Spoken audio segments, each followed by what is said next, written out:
Hello बच्चों, let's see this question. A normal is drawn to the parabola y square equal to 9x at point P. 4,6. A circle is described on SP as diameter where S is the focus. The length of the intercept made by the circle on the normal at point P is clear. देखिए यहाँ पे हमारे पास क्या चल रहा है, parabola चल रहा है y square equal to 9x, p equal to या p 4,6 पे क्या किया गया, नॉर्मल ड्रॉ किया गया यहाँ पर। क्लियर। अब क्या बोला जा रहा है इसके आगे, इसके आगे आपने क्या किया, एसपी को डायमीटर लेके, जहाँ पर एस क्या चल रहा है आपके पास, फोकस चल रहा है, एसपी को डायमीटर लेके आपने क्या किया, एक सर्कल फॉर्म किया। तो 4,6 पे जो नॉर्मल आपके पास आया था, वो नॉर्मल जो इंटरसेप्ट कट करेगा किसके साथ, सर्कल के साथ, उसकी लेंथ आपको यहाँ पर बतानी। क्लियर। तो सबसे पहले हम बात करें यहाँ पर जो गिवन पैराबोला हमारे पास यहाँ पर चल रहा है, ये बताया हमने, सिंस पैराबोला, इसकी इक्वेशन चल रही Y square equal to 9x। ठीक है।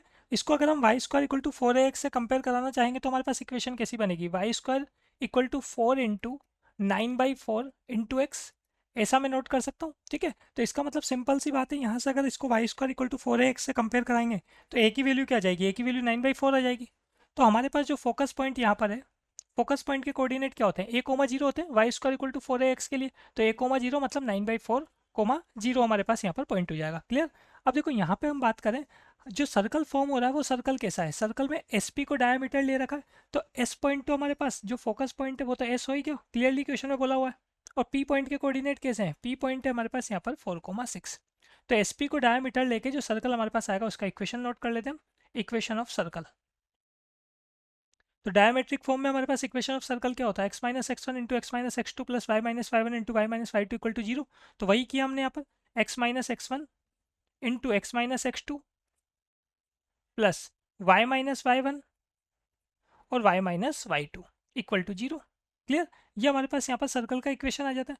अब देखो यहाँ से हम क्या कर सकते हैं, इसको कंप्लीट मल्टीप्लाई कर सकते हैं और फिर उसके बाद हम क्या कर सकते हैं, सेंटर और रेडियस फाइंड कर लेंगे इसके सर्कल के। तो यहाँ से अगर हम बात करें इसका मल्टीप्लाई अगर मैं करूँगा तो ये आएगा हमारे पास यहाँ पर एक्स स्क्वायर, है ना, एक्स एक्स से मल्टीप्लाई होगा। तो फिर इसके बाद एक्स वाली टर्म्स की बात कर लेते हैं। तो एक्स में हमारे पास क्या क्या होगा, -4x और -9/4x प्लस 9 आ जाएगा हमारे पास।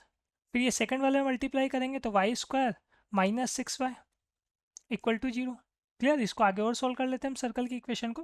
तो ये आ रहा है हमारे पास यहाँ पर x square plus y square, साथ में चल रहा है हमारे पास यहाँ पर एक्स की टर्म की बात करें तो माइनस में 1/9/4 और +4 ये ऐड हो जाएगा। ठीक है, माइनस तो हमने कॉमन ले लिया, तो 4 और इंटू 4 करेंगे तो 16 और 16 के साथ 9 ऐड करेंगे तो हमारे पास कितना आ जाएगा, 25 आ जाएगा। तो -25/4 x -6y plus 9 equal to zero. ठीक है, ये सर्कल का इक्वेशन आ जाता है। तो यहाँ से हम सेंटर और रेडियस देख लेते हैं। तो सेंटर पॉइंट हुआ करता है हमारे पास -g, -f। जी होता है हमारे पास एक्स के कोफिशिएंट का हाफ। ठीक है, तो एक्स के कोफिशिएंट का हाफ करेंगे तो -25/8 हो जाएगा और उसका साइन चेंज करेंगे तो 25/8 प्लस का, कोमा -f, f क्या होता है, y के कोफिशिएंट का हाफ। ठीक है, तो -f करेंगे तो +c आएगा हमारे पास। तो सेंटर आ गया। ऐसे हम बात कर लेते हैं यहाँ पर रेडियस की। रेडियस की बात करें तो रेडियस का फॉर्मूला होता है square root G square plus F square minus C हुआ करता है ये जो कांस्टेंट हमारे पास चल रहा है यहाँ पर +9। और अभी जी और एफ की बात तो हमने कर ली। तो यहाँ जब मैं इसको सॉल्व करूंगा तो रेडियस आएगा 25/8। ठीक है, सर्कल का सेंटर हमारे पास आ गया, रेडियस हमारे पास आ गया। अब बात करते हैं हम नॉर्मल की, है ना। हम क्या करने वाले हैं, सर्कल के साथ जो नॉर्मल हमारे पास कट होगा उस नॉर्मल की हमको क्या करनी है, यहाँ पर जो लेंथ या जो इंटरसेप्ट आएगा सर्कल और नॉर्मल का, वो हमको फाइंड करना है। ठीक है, तो हम क्या करने वाले हैं, नॉर्मल का इक्वेशन देखने वाले हैं। तो नॉर्मल का इक्वेशन देखने के लिए हम क्या करें, सबसे पहले जो टेंजेंट हमारे पास आएगा 4/6 पे, उसकी इक्वेशन देख लेते हैं। उसके परपेंडिकुलर होगा नॉर्मल हमारे पास। ठीक है, तो ये देखा हमने यहाँ पर, equation of tangent on P 4,6 पे जो टेंजेंट हमारे पास आएगा, क्या इक्वेशन होती है उसकी, टी इक्वल टू जीरो।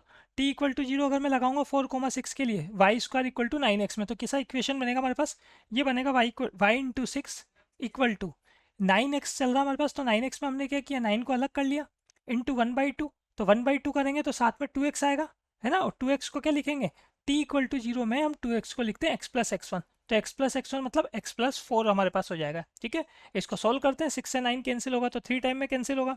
ठीक, फिर इसके बाद हमारे पास 2 जो है वो LHS में मल्टीप्लाई कर लेंगे। तो 2 अगर हमारे पास LHS में मल्टीप्लाई होगा तो ये बन जाएगा 4y इक्वल टू 3, जो RHS में वो अंदर मल्टीप्लाई होगा तो 3x + 12 बन जाएगा। ठीक है, तो यहाँ पर अगर हम बात करें तो हमारे पास जो इक्वेशन आ रही है ये आ रही है 3x 4y plus 12 equal to 0। ये तो बात हो गई टेंजेंट की। अब यहाँ से हम क्या करते हैं, नॉर्मल की इक्वेशन लिख लेते हैं। So equation of normal, equation of normal में हम क्या करेंगे, यहाँ पर कोफिशिएंट चेंज कर देंगे और एक का साइन चेंज कर देंगे, मतलब 4x plus 3y plus c equal to 0। ठीक है, या सिंपल C1 बोल सकते हो आप। अब नॉर्मल लाइन आप किस पे ड्रॉ कर रहे हो, नॉर्मल लाइन ड्रॉ कर रहे हैं हम किस पे, 4,6 से। तो 4,6 से इसको सेटिस्फाई करा देते हैं। ये इक्वेशन हमारे पास, इसको इक्वेशन नंबर मैंने 1 दे दिया। 4,6 से अगर मैं सेटिस्फाई कराऊंगा इसको, तो 16 प्लस 9 प्लस C1। ठीक है, 4,6 6 से कराया तो यहाँ पर 9 की जगह कितना बनेगा, 9 की जगह बनेगा हमारे पास यहाँ पर 18। ठीक है, ये हमने 3 इंटू 6 मल्टीप्लाई किया तो 18 बन गया इक्वल टू 0। तो C1 की वैल्यू यहाँ से अगर हम बात करें तो 34 हो जाती है, और वो भी किस में, माइनस में। ठीक है, तो -34 हम किस में, इक्वेशन नंबर 1 में पुट करेंगे। तो हमारे पास इक्वेशन ऑफ नॉर्मल आ जाएगा यहाँ पर, इक्वेशन ऑफ नॉर्मल ये बन जाता हमारे पास कैसा, 4x प्लस 3y। C1 की वैल्यू -34 है, RHS में जाएगा तो +34 हो जाएगा। ठीक है, तो ये इक्वेशन ऑफ नॉर्मल हो गया। अब बात करें हम यहाँ पर लेंथ ऑफ कोड की, तो लेंथ ऑफ कोड आप किस में देखने वाले हो, सर्कल में देखने वाले हो ना, है ना। देखो आपके पास क्या हो रहा है, सिंपल सी बात है यहाँ, अगर हम समझे इस चीज़ को, तो हमारे पास ये सर्कल है जिसका इक्वेशन आ चुका है। इक्वेशन के साथ हमारे पास सेंटर और रेडियस आ चुका है। नॉर्मल लाइन है ये, कहीं भी नॉर्मल लाइन आपके पास, ये नॉर्मल लाइन चल रही है किसकी, ये नॉर्मल लाइन है किस पर, ये है हमारे पास पैराबोला पर। लेकिन हमको तो इंटरसेप्ट किसके साथ देखना है, सर्कल के साथ देखना है ना। तो हमारे पास क्या हुआ यहाँ पर, अगर हम बात करें, ये ए पॉइंट हो गया, बी पॉइंट हो गया। सर्कल का सेंटर जो है हमारे पास वो सी हो गया।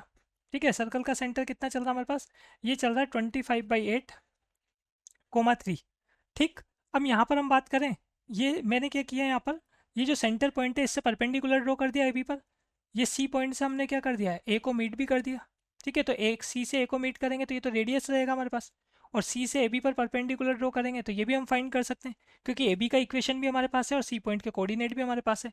ठीक है, तो यहाँ पर पाइथागोरस थ्योरम से हम क्या कर सकते हैं, ये सी एम क्या होगा, ए बी पर परपेंडिकुलर होगा, है ना, परपेंडिकुलर ड्रॉ किया है तो ए एम हम पाइथागोरस थ्योरम से फाइंड कर लेंगे यहाँ पर। ए एम आ जाएगा तो उसका डबल करने पर क्या आ जाएगा हमारे पास, ए बी भी आ जाएगा। ठीक है, तो देख लेते हैं हम यहाँ से, अगर हम बात करें, जो हमारे पास ए एम रहेगा वो कैसा रहेगा, ए एम की इक्वेशन बनेगी, या ए एम बनेगा हमारे पास किसके इक्वल, देखें, ये हमारे पास स्क्वायर रूट में पाइथागोरस थ्योरम लगा रहे हैं हम, आर स्क्वायर माइनस। ठीक है, तो आर स्क्वायर का मतलब रेडियस का स्क्वायर, रेडियस कितना चल रहा है 25/8, तो 25/8 का स्क्वायर माइनस यहाँ पर और कितना, सी एम का स्क्वायर। सी एम का स्क्वायर अगर आप कर रहे हैं तो सी एम किसके इक्वल है, ये आप क्या करते हैं, पहले तो पॉइंट से लाइन की इक्वेशन को सेटिस्फाई कराते हैं।